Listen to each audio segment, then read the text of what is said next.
हगमाबिल लाइमोन क्लाब काम लाइब्रेरिनि बानजायनायाव रंजालि बैसागु फोरबो फालिदों। कक्राझार जिल्लानि सिङाव थानाय हगमाबिल गामियाव हगमाबिल लाइमोन क्लाब काम लाइब्रेरिनि बानजायनायाव सानथामनि मेहेरगोनां हाबाफारिनि गेजेरजों रंगिना संगिनाय खुंफुंनो लादों रंजालि बैसागु फोरबो। हगमाबिल क्लाब काम लाइब्रेरिनि 50थि गायसनथाइ सानजों लोब्बा लाखिनानै 25थि रुफाथि मायथाइ रंजालि बैसागु फोरबोखौ फालिनाय जादों। सानथामनि हाबाफारिजों दिनैनिफ्राय जागायजेननाय बे रंजालि बैसागु फोरबो फालिनायनि लोब्बायैनो फरायसुला फरायसुलिफोरनि थुनलाइयारि बादायलायनाय, गेलेमु बादायलायनाय आरो मोसानाय बादायलायनाय लाफानाय जादों होननानै बानजाय आफादनिफ्राय फोरमायथिदों। बेयावनो जोंनि बैसागु खुंफुं आफाद लोगोसे हगमाबिल लाइमोन क्लाब काम लाइब्रेरि जानानैहाय गोसो गोरबोनिफ्राय आं जोंनिसिम जे नोंथांमोना फैदों, रादाब लाफैदों, बेनि थाखाय साबायखर जासिहरनाय थाबाय। दा नोंथांनि सोंनायनि फिननाय महरै आं बेखौनो बुंगोन जे नंगौ, जों बैसागु फेस्टिभेलखौ खुंफुंबाय थानाय जादों। दिनैसिम 25 बोसोरावहाय जों देग्लाय आगान होबाय। दा बिनि गिबियावनो जों बुंग्रोनांगोन जे जों नंगौ बे रंजालि बैसागु फोरबोखौ खुंफुंदोंब्लाबो जोङो गामिनि मोनसे जुथुमा महरैहाय जों बेखौ खुंफुंबोबाय थानाय जादों। जाहोना बेनो जे जोंहा आन्दोआवहाय गोबांथार जा गिदिर सिमां दं, थांखि दं। जाय थांखिफोरानो जाहैबाय जोंनि गामिनि गोजोन खौसेथिखौ जों अरायसम माबोरैबा गोजोरै लाखिनो हायो, बे मोनसे नोजोर जाहैबाय। बेजों लोगोसे जोंनि गामिनि इयुन जोलै, जोंनि गथ' गथाय फरायसाफोरखौहाय बिसोरनि इयुन जोलैखौ जों दालांनाय, बिसोरखौहाय जों गासैबो बिथिङाव जेरै थुनलाइयारि फारसे आरो हारिमु बिथिंनि फारसे, गेलेमु बिथिंनि फारसे बोरैबा जों बिथांमोनखौहाय गुबुन जायगायाव बा गुबुन प्लेटफर्माव थांनानै बिथांमोना जाहाथे जुजिहैनो हायो बा कम्पिटिसनावहाय बाहागो लाहैनो हायो, बिनि थाखाय जों थाग थियारि खालामनो हायो नामा, बेयो मोनसे थांखि जाहैबाय।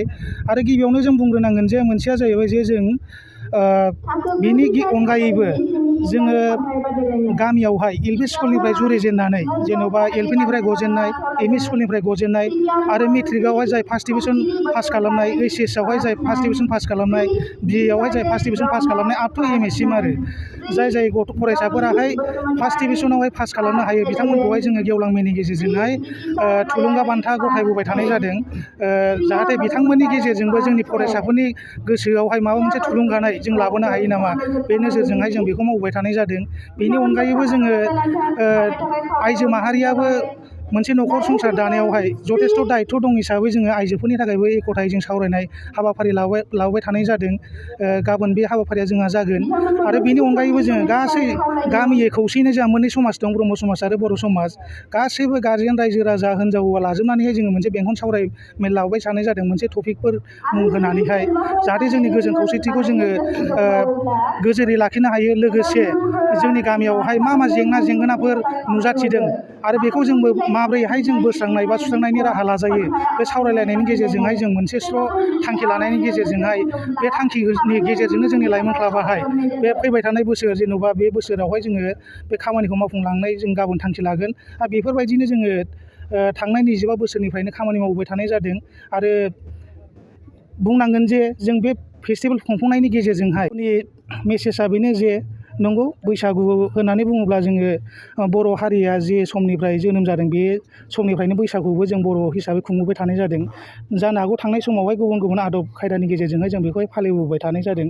नाथाय आंनि खावलायनाया बेनो जे जोङो बैसागुखौ खालिबोल' मोनसे रंजानायनि नोजोरजों रंजायाबालायनो जों माबोरैबा गावनि इयुन जोलै, जोंनि समाज हारि दालांनायावहाय माबोरैबा जों एसेबाबो कपारेसन होनो हायो, बा जोंनि सोदोमस्रिफोरखौहाय जों जेरैबा फोसाबलायनो हायो, बे नोजोरजोंहाय जाहाथे बैसागुखौ एसे गाब गोनाङै, आदर्शयै जाहाथे बयबो रंजालायो, आं बेखौहाय खावलायनाय जाबाय। गोजोन्थों। आङो नोंथांनि खौरांगिरिफोरखौहाय बांला गोदान बोसोर बैसागुनि गाहाम हामलायथिखौ जासिहरनाय जाबाय। नायगिरि साफ्रोम रायजो राजाफोरनिसिमबो आङो गोदान बोसोरनि गाहाम हामलायथिखौ जासिहरनाय जाबाय।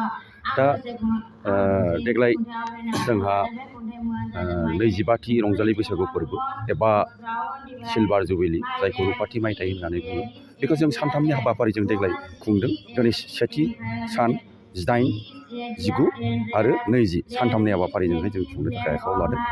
दिनै खुंजेनबाय। दा गिबि सानावहाय जोंहा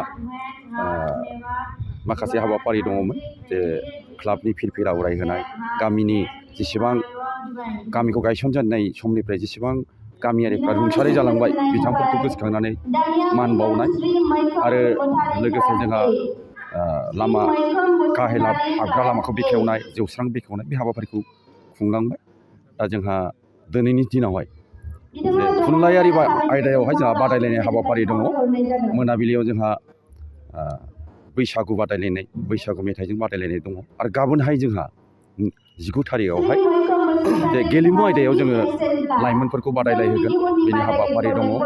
आरो मोनाबिलियावहाय बेबायदिनो जोंहा बैसागु मोसानायनि माखासे बादायलायनाय हाबाफारि दङ।